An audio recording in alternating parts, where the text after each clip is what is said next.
Katonda kitaffe omulungi tukwebaza olw'ebirungi n'obulungi bwo gye tuli. Tugenda kufundikira lesoni eno enkulu etuyigiriza ku kufa n'obulimba sitaani bwe yateeka mu nsi, otulungamye nga tukikubaganyako ebirowoozo mu linnya lya Yesu Mukama waffe. Amiina. Amiina.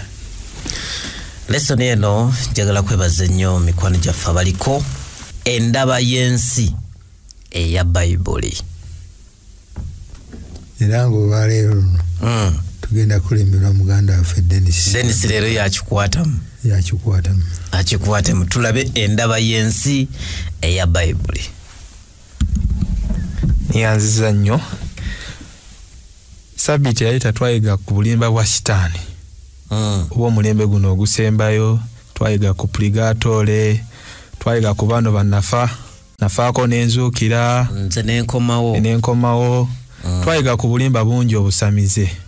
Sabiti eno eyaleero tugenda kulaba endaba y'ensi eya Bayibuli. Njagala ffenna tukkiriziganye wamu nti Bayibuli ne weetaalibaddewo mu mbeera gye tulimu twalikakasiza nti tuli mu lutalo olunene olw'obulungi n'obubi, ne Bayibuli weetaalibaddewo.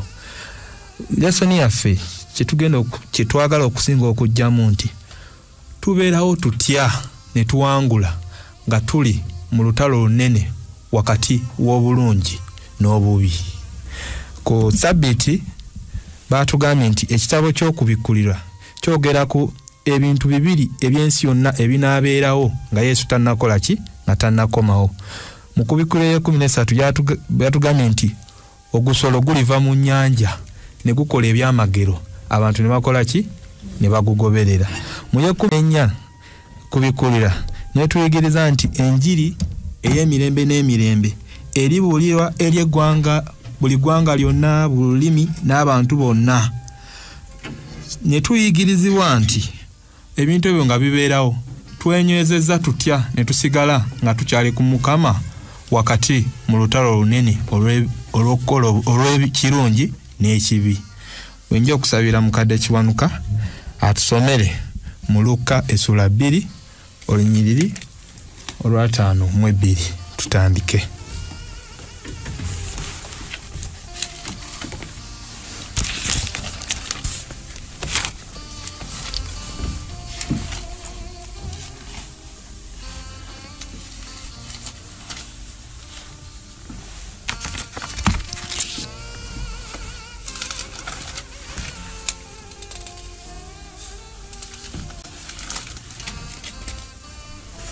Awo Yesu ne yeeyongerangako amagezi n'okukula ne mu kisa eri Katonda n'eri abantu.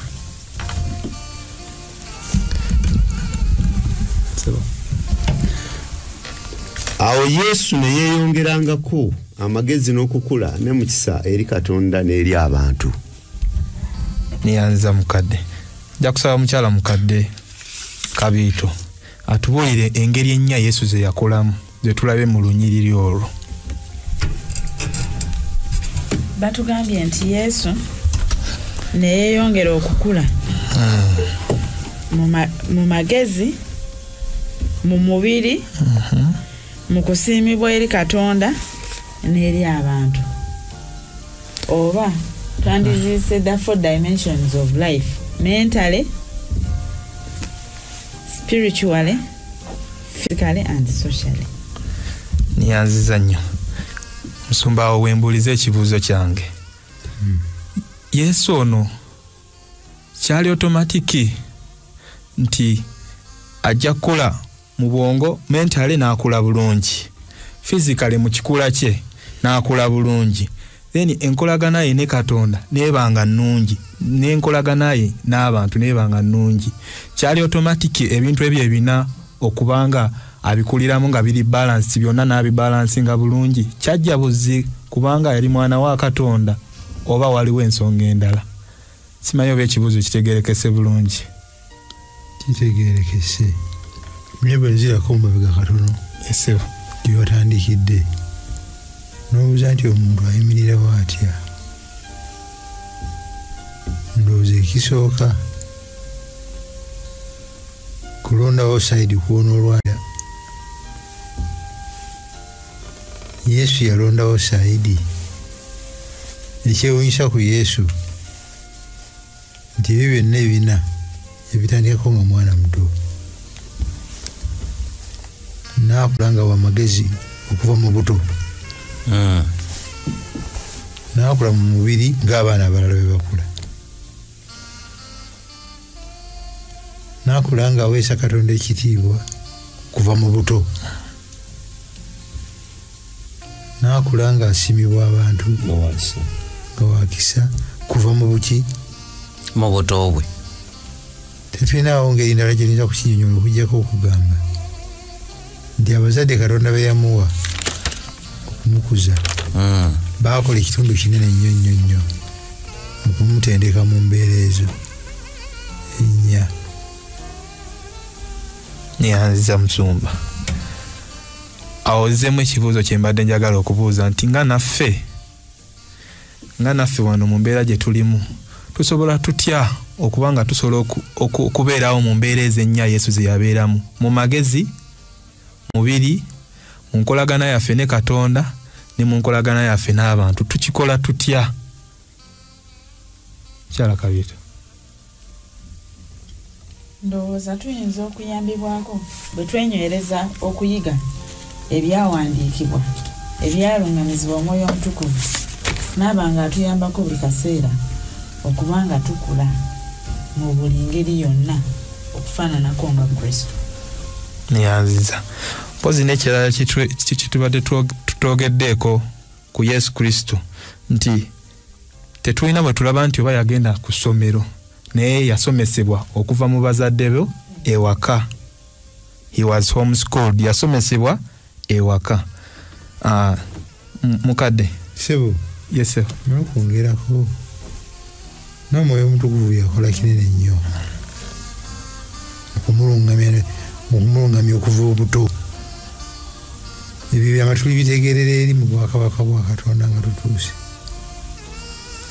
Naye Omwoyo Omutukuvu yakola kinene. Yesu Kristo pozi bwe yalina emyaka 12 kiki ekyatuukawo balina kye baatulagako mu Bayibuli awo we yali awezezza emyaka 12. Mukadde. Yesu Kristo we yalina emyaka 12 waliwo kye tusomako mu Bayibuli mu Luka 4 mpaka 5:2. Kiki ekyatuukawo? 2:4. Embansoma singa abadde wamanyiwo ne tuyita mu bumpi nti olw'obudde. Bakadde bwe baali bagenze e Yerusaalemi, bwe bagende e Yerusaalemi nga bali eyo bwe baamaliza emikolo ne batambula okuddayo ate ye n'asigala ng'ayigiriza. Bw'asigala ng'ayigiriza mbu ne bagenda batuuka mu kkubo ne bamunoonya ne batamulaba. Ne bakwata ekkubo ne bakola ki? Ne baddayo. Naye batuuke ne bamugamba nti bakadde bakunoonya, kitaawo ne nnyoko bakukola ki? Bakunoonya. N'agamba nti bakadde mange ne kitange baani? Be bano abawuliriza ebigambo byange. Ekyo nno kyali kitegeeza nti omulimu gwa Katonda gwe yali amusindikidde yali amaze okugutandika. Tweyanziza mukadde.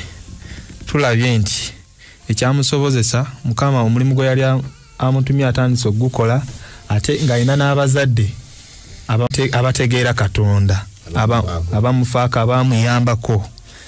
Nja kusaba mukadde otusomereko mu Matayo essula 4 kutandika ku 18 paka 23.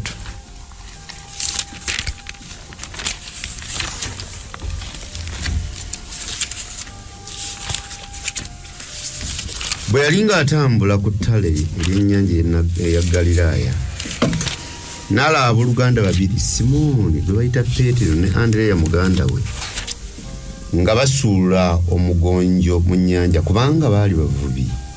N'agamba nti mujje muyite nange ndibafuula abavubi b'abantu.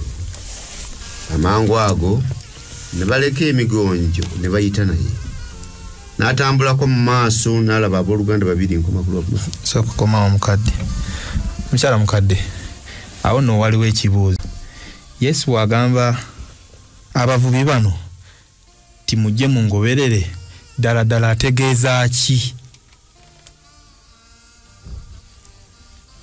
Ndowooza bw'abagamba okumugoberera nga bwe tuyize nti yali akuze mu mwoyo mu bwongo mu nkolagana ye ne Katonda n'enkolagana ye n'abantu.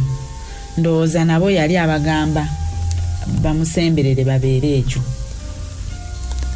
Tuyanziza nnyabo mu bufunze kyotegeeza nga bwe tuyizeeko wali abagamba nti physically mungoberere, spiritually mungoberere, mentally mungoberere, ne socially mukoleki mungoberere. Abagamba bamugoberere mu nga bwe yakula mu dimension ziri ze twogeddeko.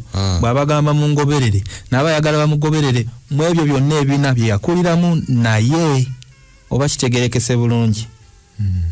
Yakusaba mukadde oyongereyo.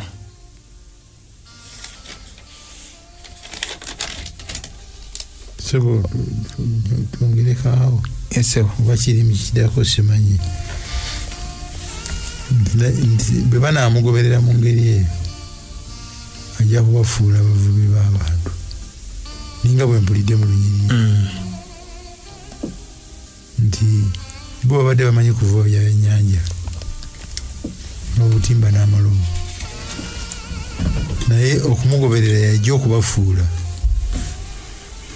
Esebo n'atambulako katono n'alaba abooluganda babiri abalala, Yakobo omwana wa Zebedaayo ne Yokaana muganda we, nga bali mu lyato wamu ne kitaabwe Zebedaayo nga bayunga emigonjo gyabwe. N'abayita amangu ago ne baleka awo eryato ne kitaabwe ne bagenda naye. 23 Yesu n'abuna Galiraaya yonna ng'abayigiriza mu makuŋŋaaniro gaabwe era ng'abuulira enjiri ey'obwakabaka era ng'awonya endwadde zonna n'obunafu bwonna mu bantu. Ebigambo bye ne bibuna busuuli bwonna ne bamuleetera bonna abaali balwadde, abaali bakwatiddwa endwadde ezitali zimu n'ebibonyoobonyo, n'ab'emizimu n'ab'ensimbu n'abaali bakoozimbye n'abawonya. Niyanzizanye mukadde bwe tubaale n'omuntu n'abeeri n'akugamba ti kasitanze enkolagana yange ne Katonda eby'omwoyo my spiritual life is okay, ebisigadde biri bye twogeddeko enkolagana yange n'abantu tekola makulu, oba n'agamba physical ebyendiisa omubiri gwange tebiina makulu. Omuntu oyo omuddamu otya? Ye bw'akugamba nti nze kasita enkolagana yange ne Katonda spiritual life nongi biri ebisatu ebisigadde tebikola makulu. Okolo mwami Kuteesa omuddamu otya?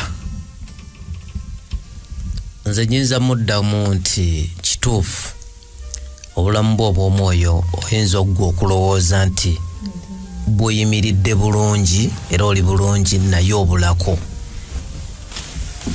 Niyaza waliwo omulala ayongerako Musumba. Sebo Yesu yagamba abasajja nti mujje nja kubafuula abavubi b'abantu.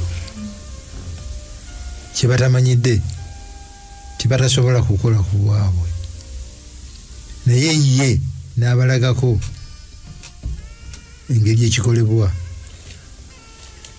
Lwaki? Kubanga yali qualified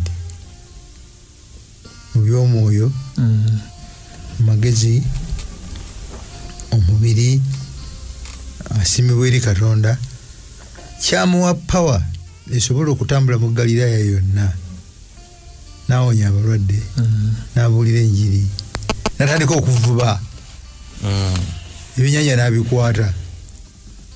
Akati gwe bw'ogamba nti gwe ojja kugenderako Katonda yekka, biri ebirala tobifaako, tosobola kukola mulimu gwe yakola. Tojja kukola mulimu, tojja gusobola. Era esaba mu lunyiriri olw'ekumi n'essatu bwe yatambudde ng'agenda yagenza abayigiriza. Ekigambo okuyigiriza kigenda wala. Kisukka ku kwogera obwogezi ku Yesu. Kisukka ku kwogera obwogezi ku byamagero. Okuyigiriza kugenda wala. Ne kugenda ne kutuukira ddala na ku buli mbeera yonna. Eyinza okugenda kukulya, eyinza okugenda kukwambala, eyinza okuyingira wona. Nga bwe tunalaba eri mu Matayo 28:18 ng'aweereddwa obuyinza bwonna. Mugende mbayigirize byonna byonna bakola ki. Tweyanziza mu bufunze Yesu yali badde wa ddembe okubuulira obubuulizi, naye buli aspect y'obulamu yagikwatako n'awonya mubiri. Physically yabawonya n'abayigiriza n'aba n'enkolagana n'abantu, era kyobula n'agenda n'abuulira nga musumba watugambye. Kitegeeza buli aspect ku bye twogeddeko biri ebina yagikola ki, yagikwatako. Teyali kweno nti nja kubeera ku bya mwoyo byokka, naye yafa ne ku bino ebirala. So naffe kitukakatako ng'abakristaayo okubanga byonna tubikolera wamu. Enkolagana yaffe ne Katonda nungi, enkolagana yaffe n'abantu nungi, bye tuteeka mu bwongo bwaffe birungi, n'omubiri gwaffe okola ki, bye tuguwa. Okay. Ye mama ye kyala mukadde. Era mu lesoni batugambye nti kino Katonda kyanoonya okukola mu bantu be ng'ekimu ku birina okukolwa nga bateekateeka olw'okuddako.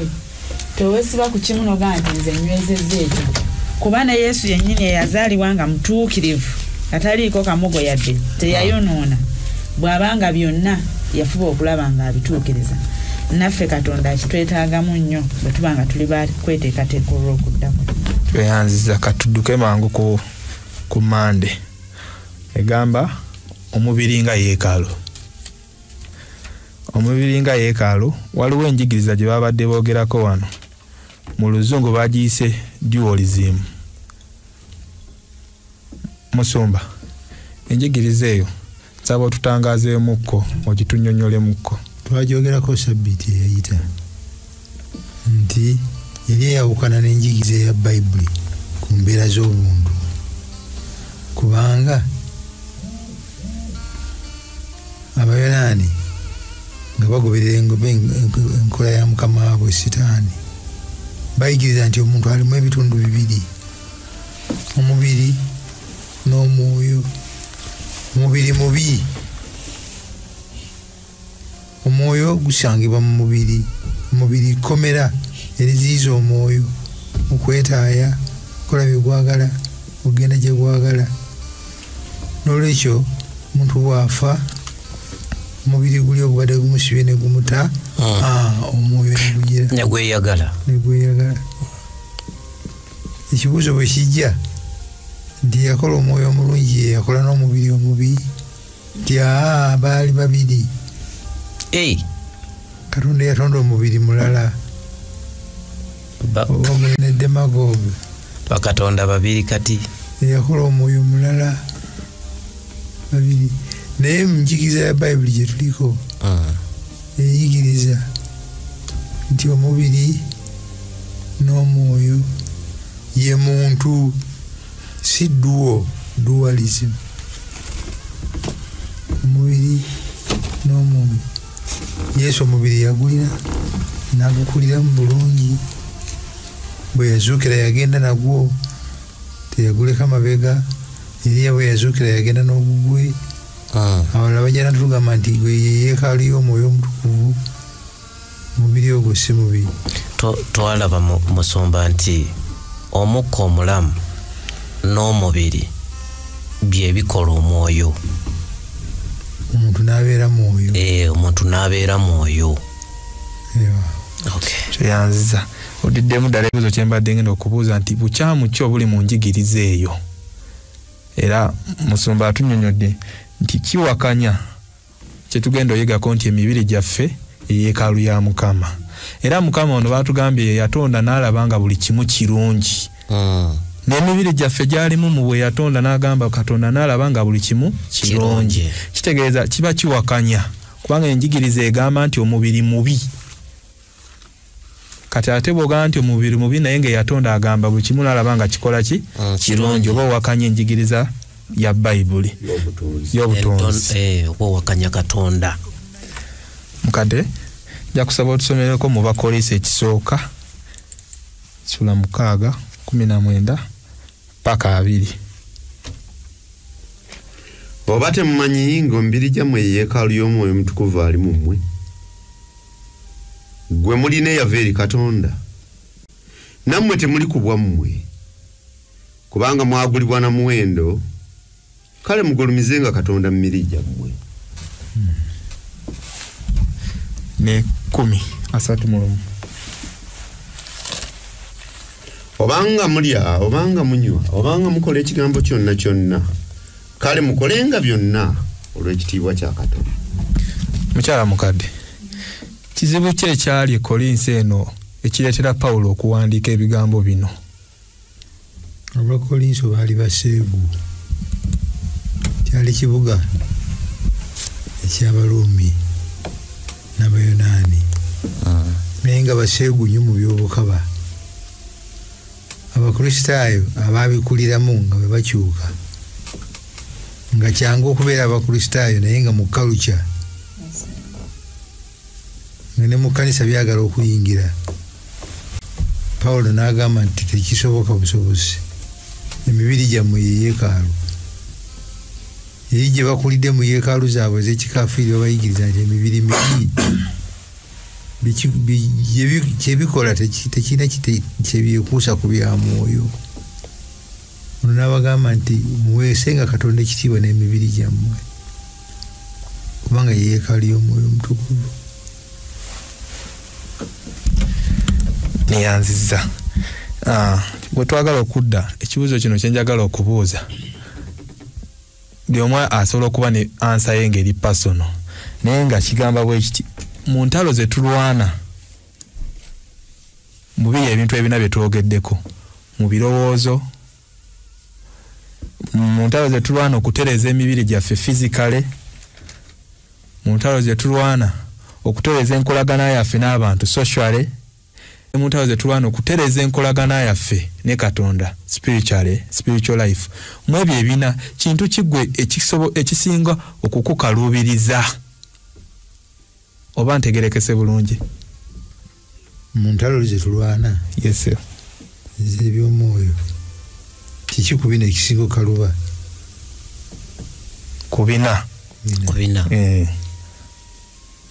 mulimu mento, ebirowoozo, spirit, ebyomwoyo ne Katonda, enkolagana yaffe ne Katonda, social, enkolagana yaffe n'abantu, then ne physical, ffe nnyini bye tuliise omubiri bye tugukozesa. Lutalo ki oluzibu nnyo okulwana?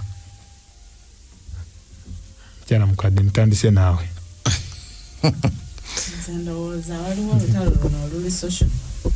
Waliwo olutalo luno oluli social, lwe luzito wamu, kubanga bwe tusomako mu Matayo 5:4 agamba nti yagala mulabewo osabire n'abakuyigganya.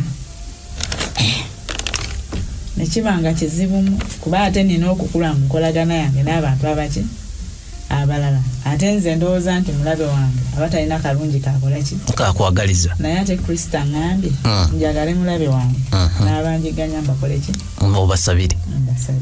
Oyo mukyala mukadde agambye enkolagana ye n'abantu. Mwami Kuteesa gwe olowooza otya? Nze ekisinga ku saidi eyange mento, engeri gye nsetingamu ebirowoozo byange era omwekaluba nti bw'ova kukolagana n'omuntu ye ng'ate akulowooleza bulala, kati naawe owalirizibwa okutandika okubirowoozaako n'ova ne ku birowoozo ebiki ebirungi oba ebitambula ne Katonda, n'otandika okulowooza mu ndowooza enkyamu, ojjukira luvannyuma nnyo tya ekyendowooza kikyamu. Kadde gwe olowooza otya? enkola zino zonna ennya tekuliiko nnyangu nanzibu. Enkola zonna zino zigenda na kigambo kimu, kusaba. Era nsuubira nti abantu abagenda okugenda mu ggulu oba ffe abagenda mu ggulu ekigambo kimu kyekigenda okutuyamba mu mbeera zonna, kukkiriza Mukama waffe akole mu bulamu bwaffe mu byonna, mu kukwatagana n'abantu bannaffe, mu mbeera eyaffe, ate ne mu mbeera endala zonna. Somba Yavudde agamba mukadde tayine mu challenginga. Kyavudde agamba nti olwaleero mutegeere nti emibiri gyammwe ye yeekaalu ey'Omwoyo Mutukuvu atuula mu mmwe. Weewaawo. Musumba gw'osembayo. Omukadde mukkiriza teri kyangu, naye njala kugenda kuteesa ku byemmento lwa nsonga amateeka Katonda bwe yalisooka okugatuwa yagawandiika ku bipande by'amayinja ng'ayagala bagajje ku mayinja bagayingize mu mitima gyabwe. Era mu kyamateeka 5 oba olunyiri lw'okumeka aga nti senga abankyukidde n'emitima gyabwe gyonna amaze okukola endagaano eri n'amateeka agawandiise tebakikola, bagakuumiranga ku bipande by'amayinja okutuusa olekamba njala okola endagaano empya ne Isirayiri ku mulundi guno ng'ajje ku bipande gawandiika mu mitima gyabwe. gawandiika mu mitima gyabwe. Yesu agenda okujja nga gakyali ku bipande, bagakuumira ku bipande. Yesu n'abagamba nti bannange ogakuumira ku ngulu tekimala, munda mu mutima mwe muva obwenzi, mwe muva obukaba, muva obujja n'ebirala. Era bamala okukola ekyo n'agagaziyiza ddala. Nagandi kambawo ekyokulabirako, bwe mwali mulowooza nti tottanga, bw'otottanga okuumya etteeka. Naye nze mbagamba nti asongwalira mukazi we, asongwalira bba, asongwalira muganda we ng'amaze okumutta, awo nno wakalubo. Awo wakalubo, kubanga ngenda okujjukira nti mmenya etteeka nga namaze dda okulimenya. Ani ajjukira nti sigenda kusunguwala, tekibaako kuteesa. Obujja bwe bujja bawanye munno gwe tebakuwanye, balonze munno gwe tebakulonze, naddala ku saidi y'abakyala.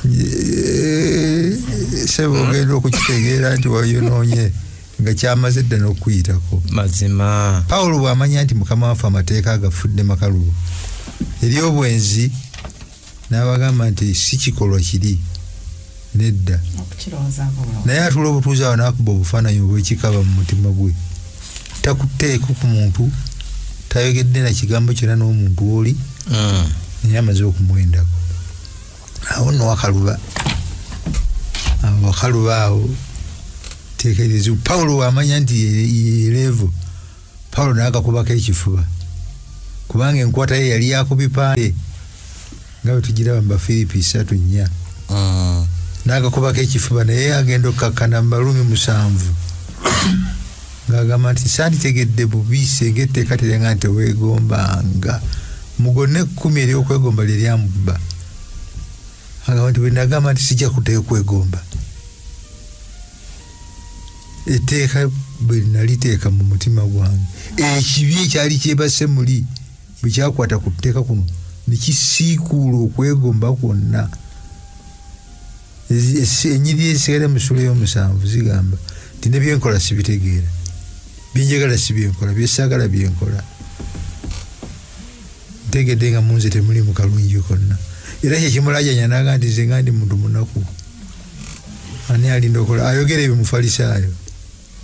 N'olwekyo ku bina biri etteeka lino ery'omutima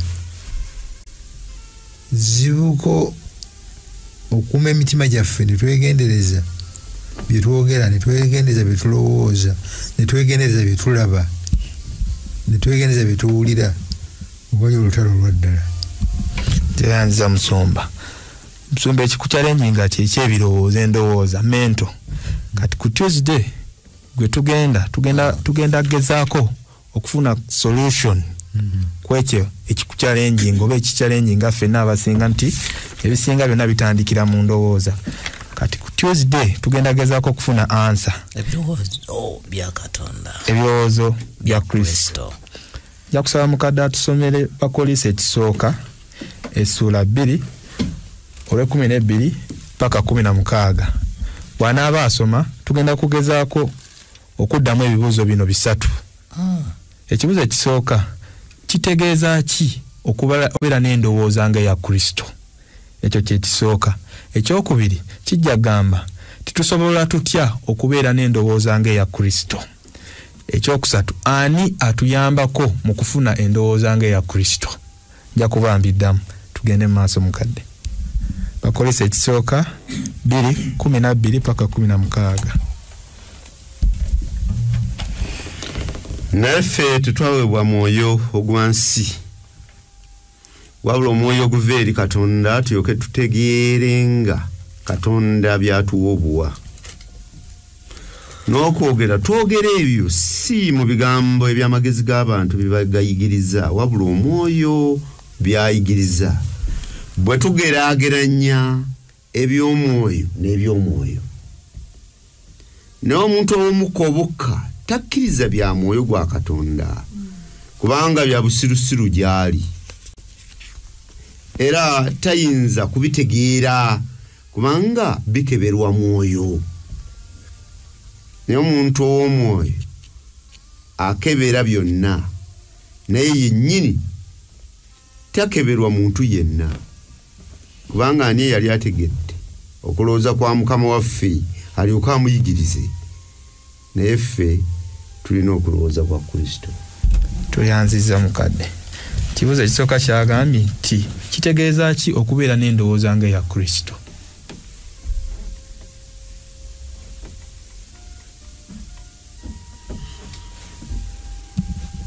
Wagambye ogenda biddamu. Bye tugenda okuddamu ffenna awamu. Mukyala mukadde tutandikira awo. Kitegeeza ki okubeera n'endowooza ng'eya Kristo? Ndowooza nti okubeera n'endowooza ng'eya Kristo kwe kuba nti aspects ziri ennya ze twayogeddeko zonna mba zirina bwe ndowooza. Tuyanziza. Kibuuzo kiddiddwamu. Genda sebo. Mukadde soko.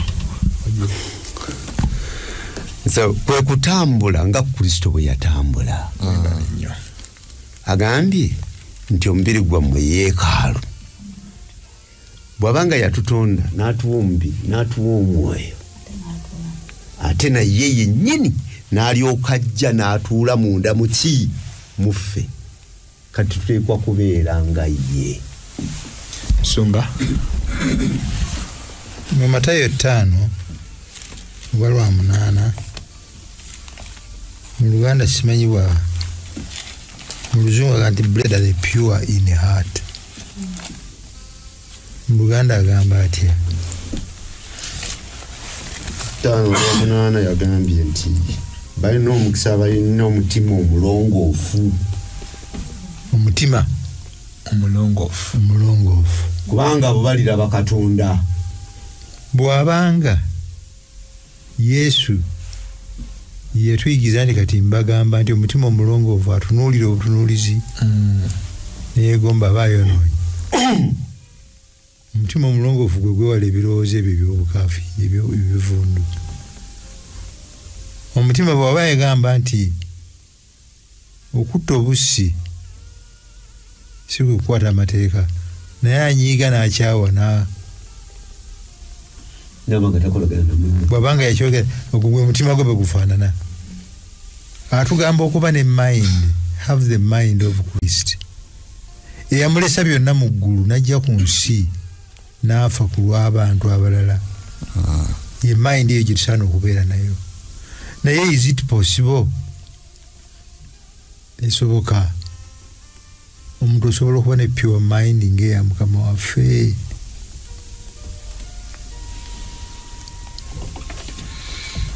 pure mind.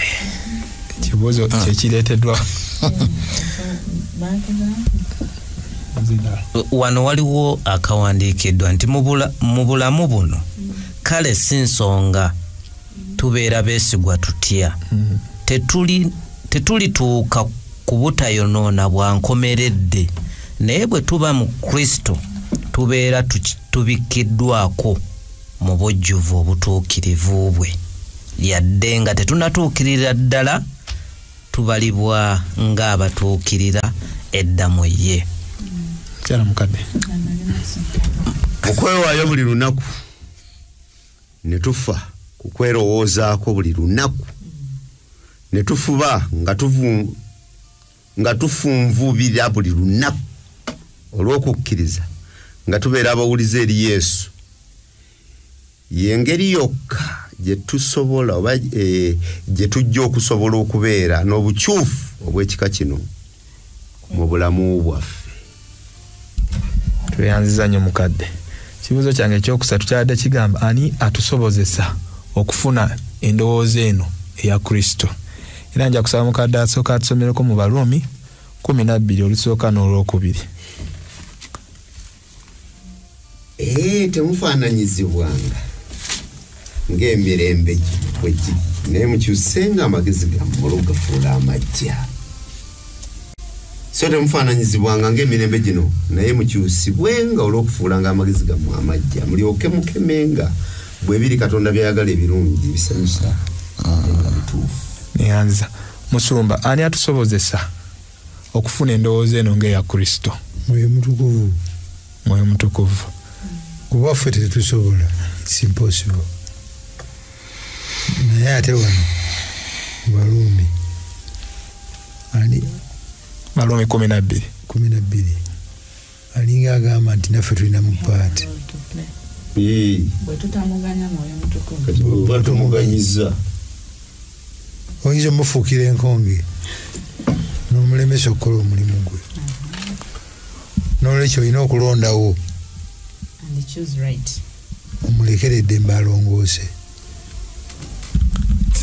Wano we wali ekyama nti eri abasajja n'abakazi bangi aboogera ku Kristo naye nga bakozesezza bo nga we basazeewo ndowooza yaabwe ng'abantu gamba nti nze nkola ebyamagero mponya naye tatakkiriza Mwoyo kukola muki kwekolera omulimu gwe kubanga agambye nti so temufaananyizibwa ng'emirembe gino naye mukyusibwenga olw'okufuula amagezi gammwe amajja.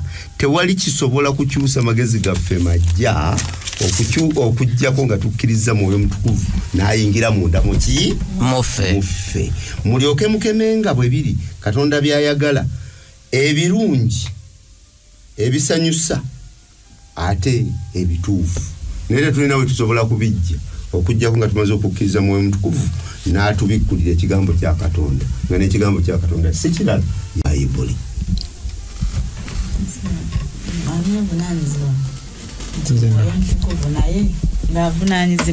Mwoyo Mutukuvu nga yavunaanyizibwa kulaba nti tukula n'omwoyo gwa Kristo. Tulina okuganya Kristo okufuga obulamu bwaffe.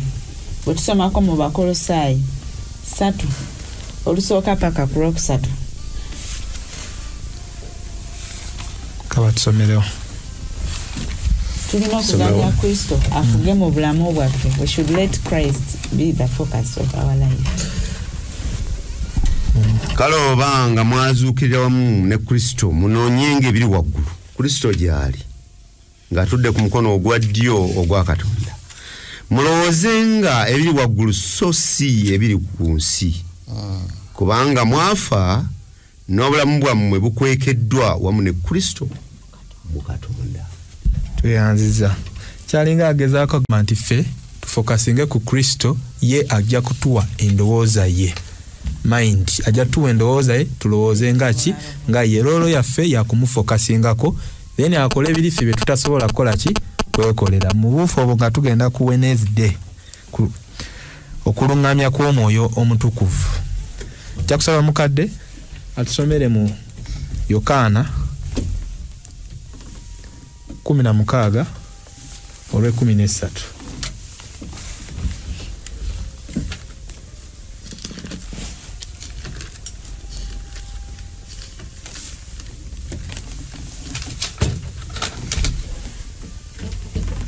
naye bw'alijja oyo omwoyo w'amazima anaabalungamyanga mu mazima gonna kuba ntaayogerenga ku bubwe yekka ne byonna by'anaawuliranga anaayogeranga y'anaababuulira ebigenda okujja.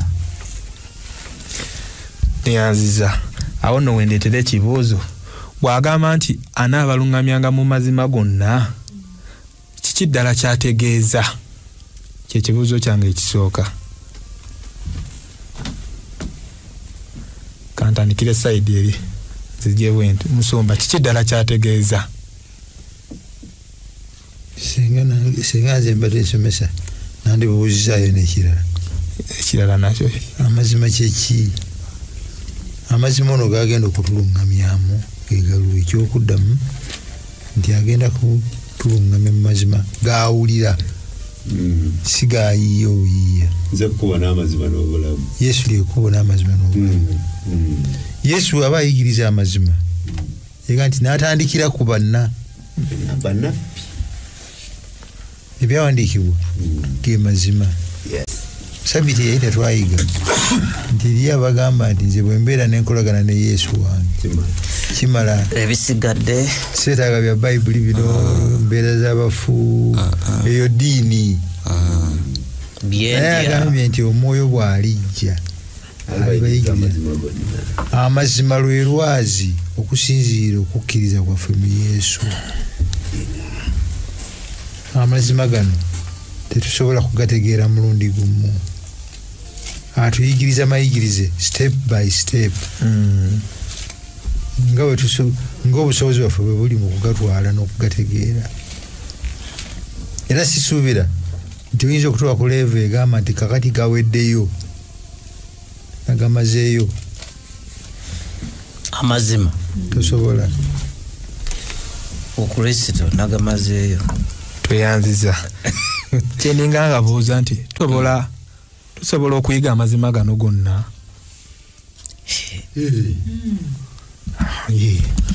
Bwe tukkiriza omwoyo mutukuvu n'atuyigiriza. Yokaana yagambye 17 nti obatukuze mu mazima. Ekigambo kyo ge mazima. Twakitunuulidde ne tutegeera nti ekigambo kya Katonda ye Yesu Kristo yennyini omwo mwe muli amazima. Ate ekigambo kya Katonda kigamba kitya? Kyogera ku ngeri gy'onoolyamu, kyogera ku ngeri gy'oyambalamu, kyogera ku ngeri gy'otambulamu gy'okolaganamu ne bantu banno, kyogera mu buli ngeri yonna. Obatukuze mu maki? Mu mazima. Kubanga ekigambo kyo ge mazima. Batukkiriza mwoyo mutukuvu n'ayingira mu bulamu bwaffe atuyigiriza byonna. Tuyanziza mukyala mukadde nga tweyongerayo. Era nange mbadde nyongeza ku kyamukadde nti tusobola okumanya amazima ago kubanga bikolwa by'abatume 8 yatugambye nti tuliweebwa amaanyi omwoyo omutukuvu bw'alimala okufa kuffe era tuli babajulirwa wa Yesu.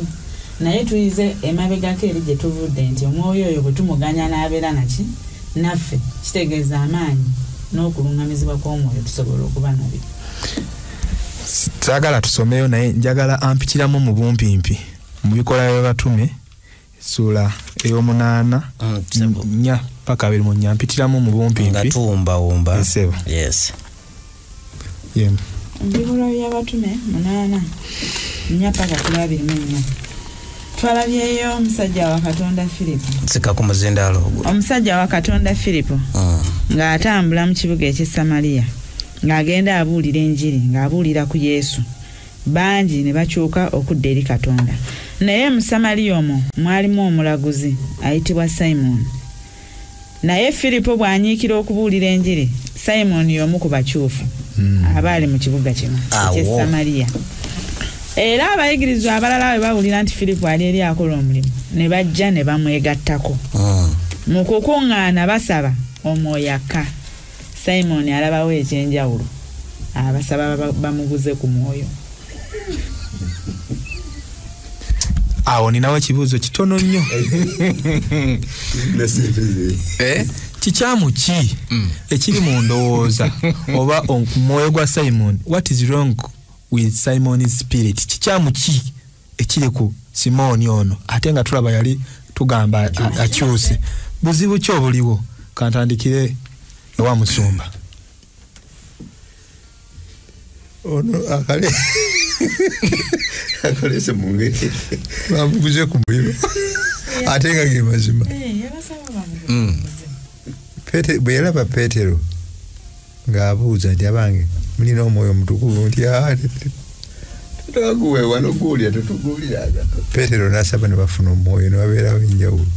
Musajja tuneyeegomba n'agamba nti kiri kityanga nange ekikyamu ekyaddala baabwe mu butategeera ne mu butamanya bwe yali alowooza nti omwoyo yagenda okumukozesa, ayagala akozesa omwoyo omutukuvu afune byayagala, atwale maaso bizinesi ye oba yali akyagikola empola mpola nga tamanyi nti omwoyo omutukuvu ye Katonda yakozesa ffe. Tweyanziza kyala mukadde. Nze ndowooza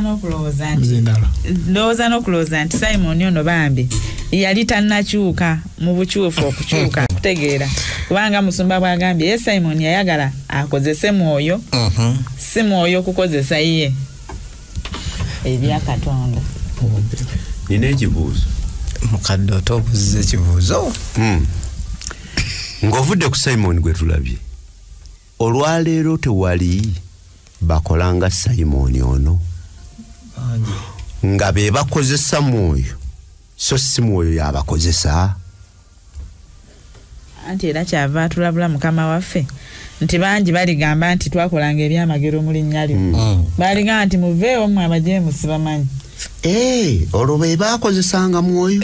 Tolaba Simon yali agula mwoyo amukozese.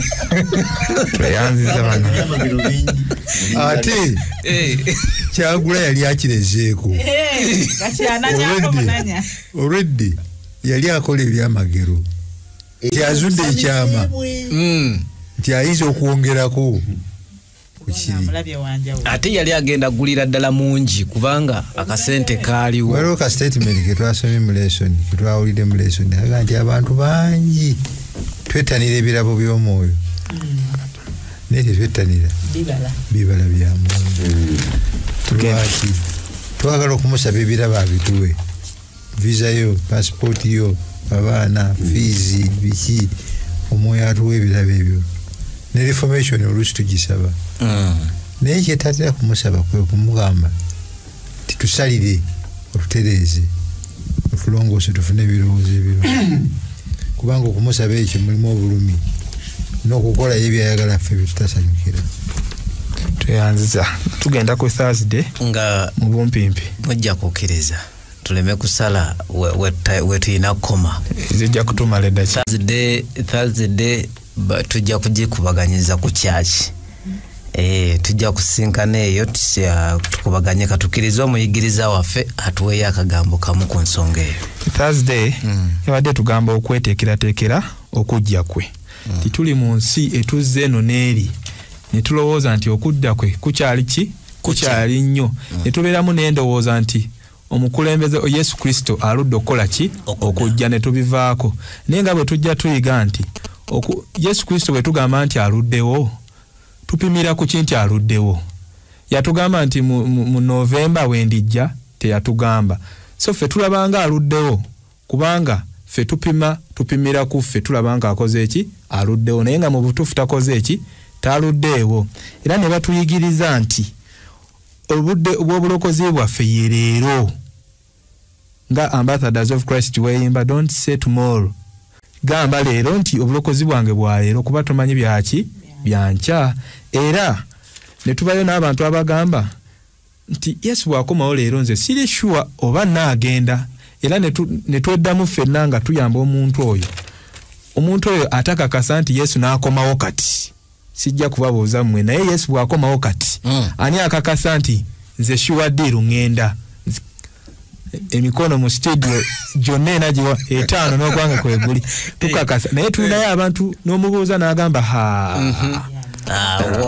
omuntu oyo nze bwantuukirira waliwo ekyawandiikibwa kyange kyenjagala kiri mu Yokaana ekisooka 5:12 alina omwana alina obulamu gwe kati okakasa otya nti olina omwana awo naye kyemmanyi buli omu wano alina ekyawandiikibwa kyasobola osomera omuntu oyo atali shuwa nti oba Yesu bw'akola ki alimu okubuusaboosa katukkirize tukome wano mukyala Kabiita atuwonge mu maaso ga Mukama waffe Yesu Kristo.